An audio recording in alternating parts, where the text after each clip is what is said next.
Let's go out to Denver and talk to Raymond. Hey, Raymond, what's up? Hey, Dr. John. How's it going? I'm good, man. What are you up to?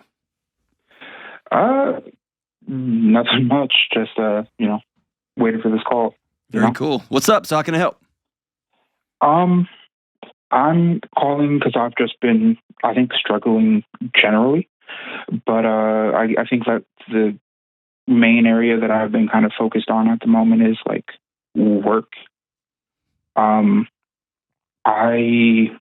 kind of was like just, let go from kind of the second opportunity in about a year. And I'm like kind of really trying to reevaluate what am I doing? What am I supposed to be doing? What happened? Like, so you got fired for the second time in a year. What happened? I think like the two main things there are I've been kind of just like working through ADHD unmedicated. Mm-hmm. And so I think like a lot of the feedback that I've received from both those jobs were kind of attention to detail, doing things in a timely manner, staying on top of tasks and like finishing things that I'm supposed to be doing, and not having that done.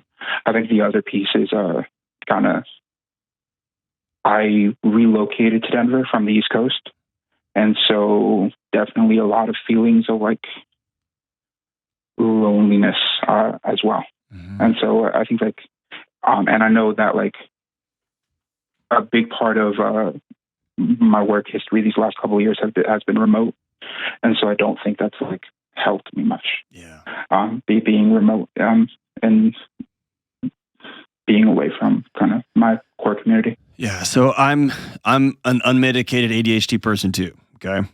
And I get all the things you just said. And it's been a 15 to 20-year adventure for me, seeing how far I could get upriver, if that makes sense, how far I could get upriver to begin to handle these issues.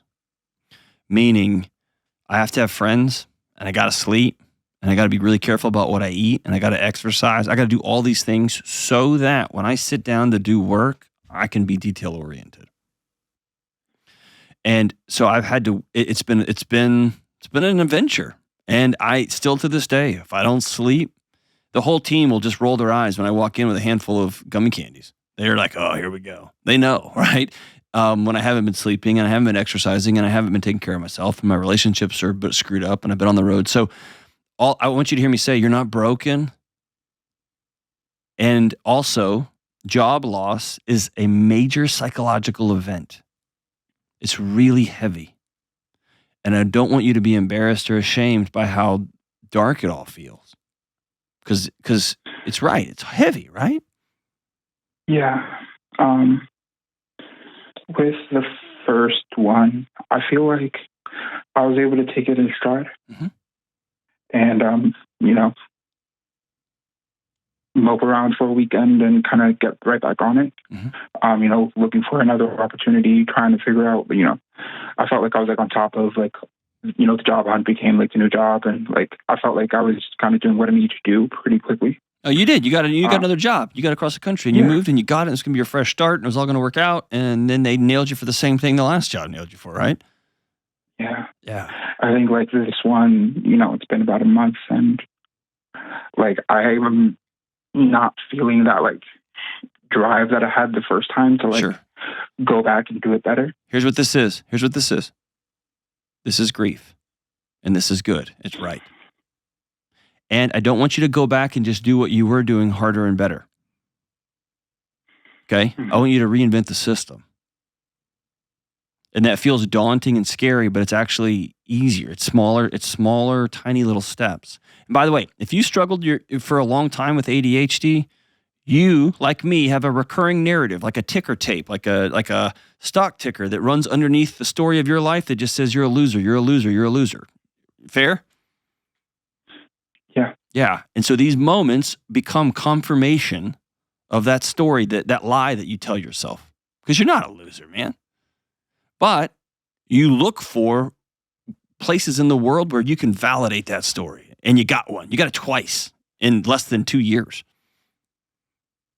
And one at considerable cost because you move halfway across the country. The beautiful thing is you can also seek confirmation of stories that you're not a loser through tiny little wins. Tiny little wins. Okay? Mm-hmm. So instead of, you do need to find a job, and I would recommend not going and trying to find another career defining moment right now or another dream job. I'd find a job that pays your bills right this second. Yeah. And I would love for you to get way upstream and begin to look for things like, where can I exercise? And it might start with, I'm just going to commit to 2 walks a day. And it might be, or I'm going to go to a local gym and just do 30 minutes. That's it. And I get online. In fact, stay on the line and I'll give you any Mind Pump, my buddies at Mind Pump, any workout program they have. We're going to start small. And we're going to get a group that we're going to hang out with. I'm just going to commit to hanging out with a group. It's going to be weird and hard, but I'm going to do it. Dungeons and Dragons, chess, whatever it is. Church group, I don't care. One of those weird morning workout groups where all these dudes meet at the park and they yell and they're like, ah, and they do push-ups and pull-ups, whatever. Great, do that. Whatever it is. I'm also going to give you my friend Ken Coleman's Get Clear assessment. It's going to be an assessment that's going to help you. Maybe an accountant isn't your future, or maybe an insurance salesman isn't your future. But I promise these same things that make detail orientation hard can also be a superpower when you're sitting with a hurting person. It can also be a superpower when you're sitting with an organization helping them reimagine something. And so it's about you getting all the way upstream. The last thing I really want you to do is get with a counselor in your local area. And you're going to say, I can't afford that. What I'm going to say is you can't afford not to. Because you've got a history of this happening, and that grief is going to get real, real heavy. And what a counselor is going to do is they're going to walk alongside you with a flashlight, holding the flashlight out there. And they're going to walk with you. And here's what we're going to do. A lot of little wins begins to reinforce a new story. That you can do anything. And that you can do the magic D word. You can be disciplined. Slowly, but surely, over time. Or all at the same time and really quick. Some people are just able to flip a light switch and they say, today this is over. But hear me say, I'm not telling you to go get another job and you got to crush it. So I'm telling you, you have to create an ecosystem that lets your body know this guy's driving, and the hyperactivity, that spin up, doesn't have to be every second of your life.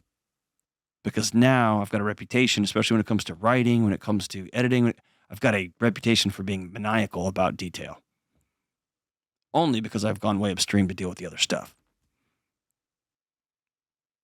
Hang on, I'm going to give you 3 months of BetterHelp too. How about that? We're going to hook you up, Raymond. We're going to take care of you. And I'm going to send you my book, Building a Non-Anxious Life. All of it. Everybody gets a pony and a car. We're giving it all away, right? Hey, I care about you, Raymond, and I want you to go be well. But I want you to do it the right way. One last thing. I don't have a copy of it, but I want you to get on Amazon and pick up Discipline Equals Freedom by Jocko.